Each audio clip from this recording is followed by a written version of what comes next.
what if I was like 70 or 80 and then I realized like, oh my God, I was put here on earth to do a certain thing, but I'm already 70 or 80.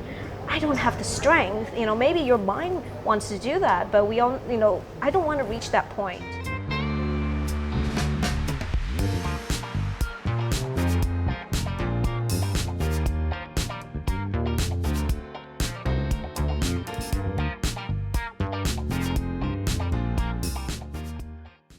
Please subscribe and turn on your notifications to stay tuned to the latest updates at the Powder Room Talk. And I think that comfort zone that we're in makes us dwell sometimes because, the key point, how to get out of all these prisons is to see fear with a different eye.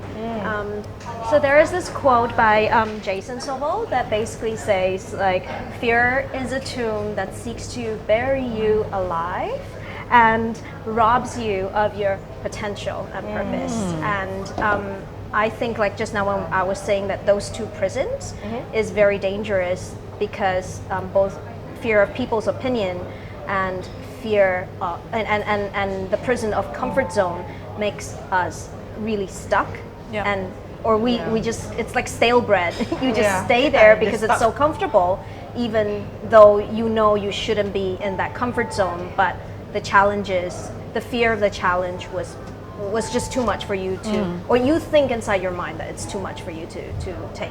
Yeah, and I remember that you mentioned just now, right? There are two things that sometimes makes people like they're stuck in their moments. One is the fear of people's opinion. Second is the comfort zone, and also I think it's the fear of challenge, right? That you think that the challenge is so big in front of you, you don't dare to overcome it, or you think that you are not capable to overcome the challenges. But actually, you should.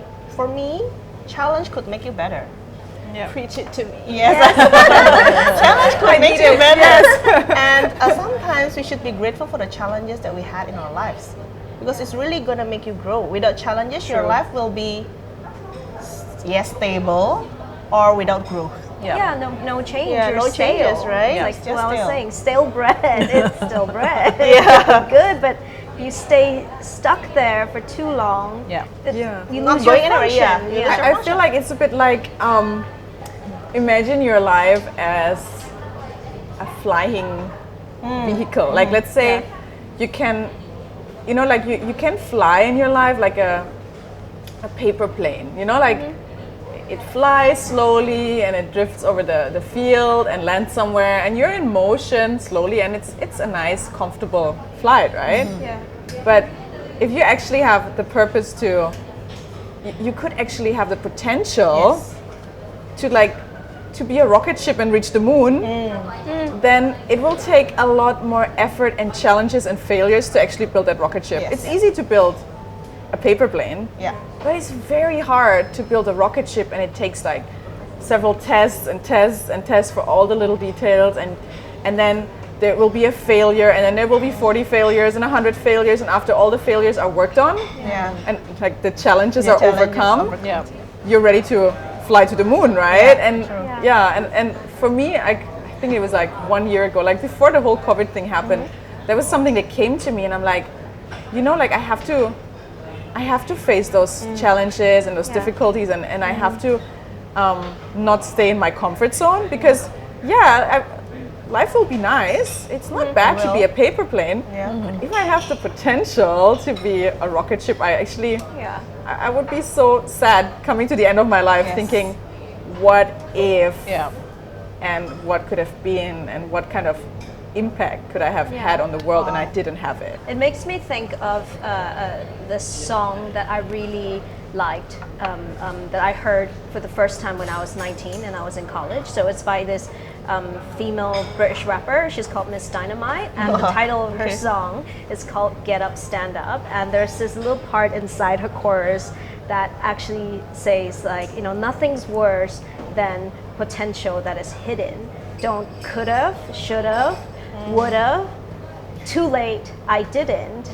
And then she goes on to share like, while most of us, struggle to strive for what we believe in, just, remember those who died who had the strength to die for what they believe in. And I was 19 when I heard that, and until today, it continues to serve as a reminder for me that I don't want to live that I could have, should have, would have. Yeah. Too late, I didn't. And why I can speak so firmly about this and I can relate is because for the longest time, I was there. I struggled. I had this internal tug of war because I was living inside a golden cage, but nonetheless it was a cage where I was lamenting again and again and again for years. I almost sounded like a broken record tape because I was playing this dilemma inside my head of,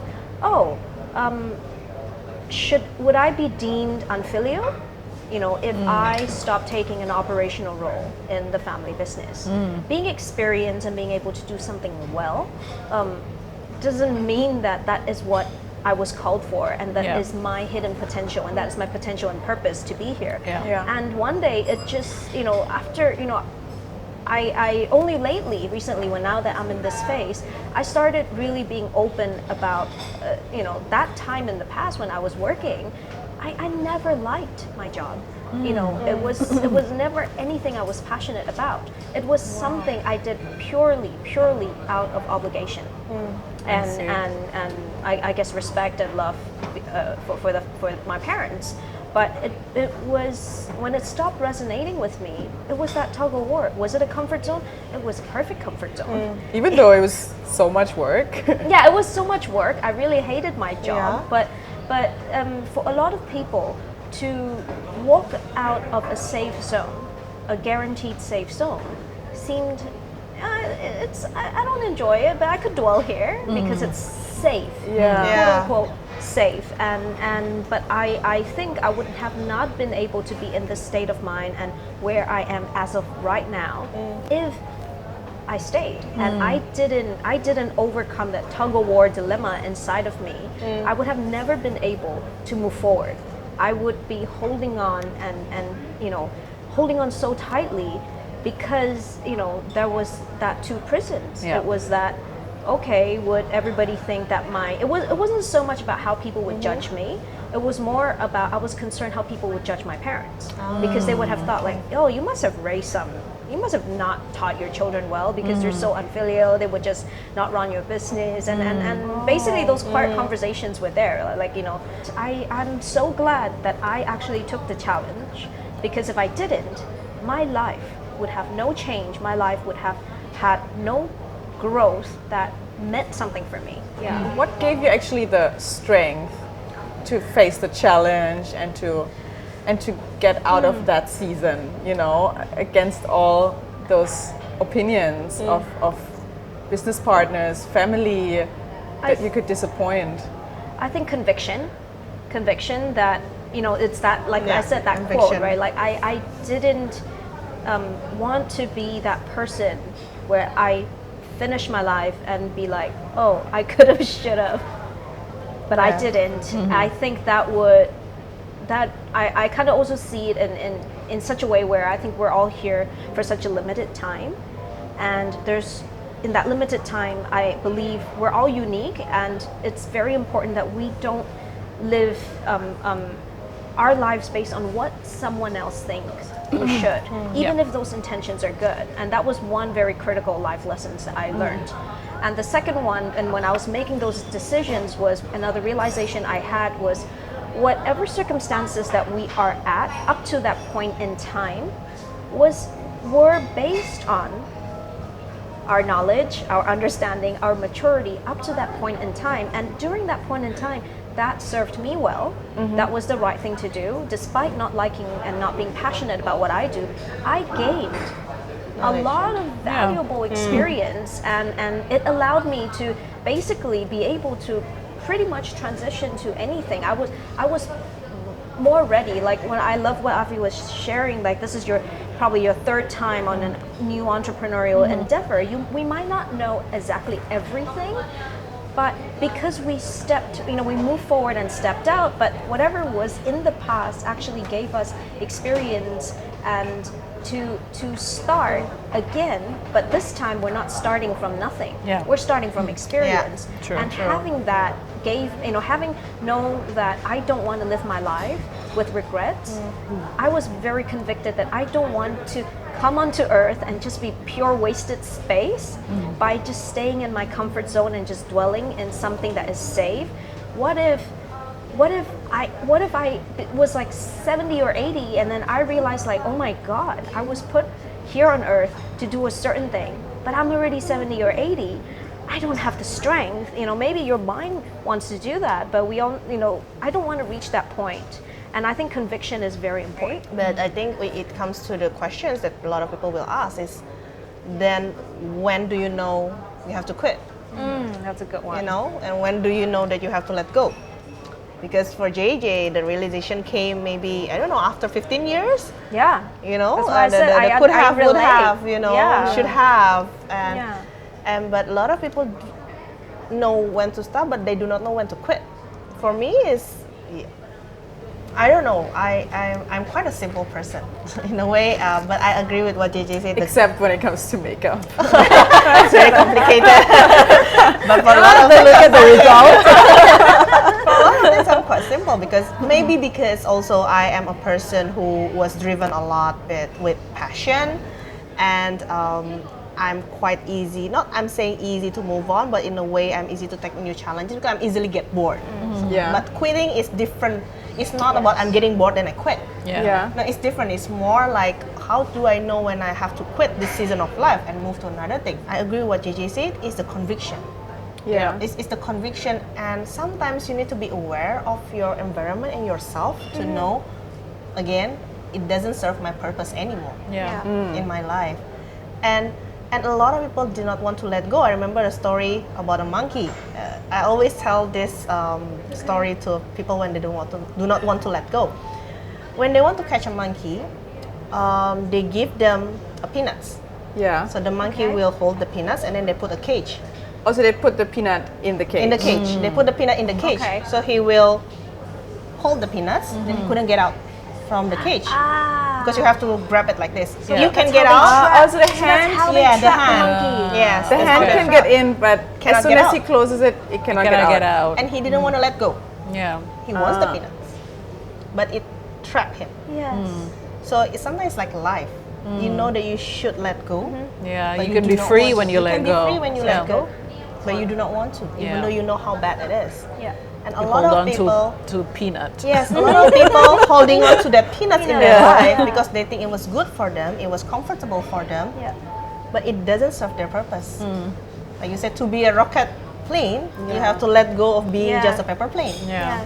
Yes. That's a really good analogy. Yeah, I it's love that like story. on how you come a realization into your life that okay, whatever that I'm doing now is no longer serve the purpose of my life. So stop living like the could have, would have, should have. Yeah. And do it. And it's not related of being bored with your job. I'm not saying that if you're bored then you quit and then you move to another job. Which is a fine line. I mean, Yeah, very thin, fine line. It's a fine line, and only in your heart you actually Yes. know. Am I bored, and or we cannot am tell I, the audience when, right? do I just not want to face the challenge of that Yes, job anymore? right. Right? There's so many different factors, Yeah. there's so many different factors. It could be looking like you're giving up, or you're actually quitting out of conviction, right? Yeah. I like what you said when you said, this does no longer serve my Serve purpose, yeah. therefore I quit this or I let this go, Yeah. right? And my husband was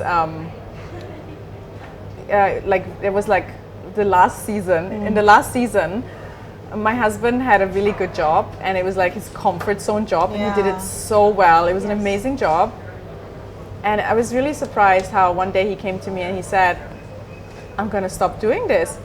And I'm like, do you not enjoy it anymore? And he said, no, it's my favorite job. It's my favorite job. Wow. But I just feel like it holds me back from my higher calling, from my purpose.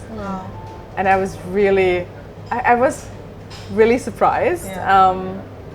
But what I saw over the months, that followed, and how he then developed into this purpose and calling, which is amazing, I saw that he let go of this stepping stone in the past that actually brought him to a higher place.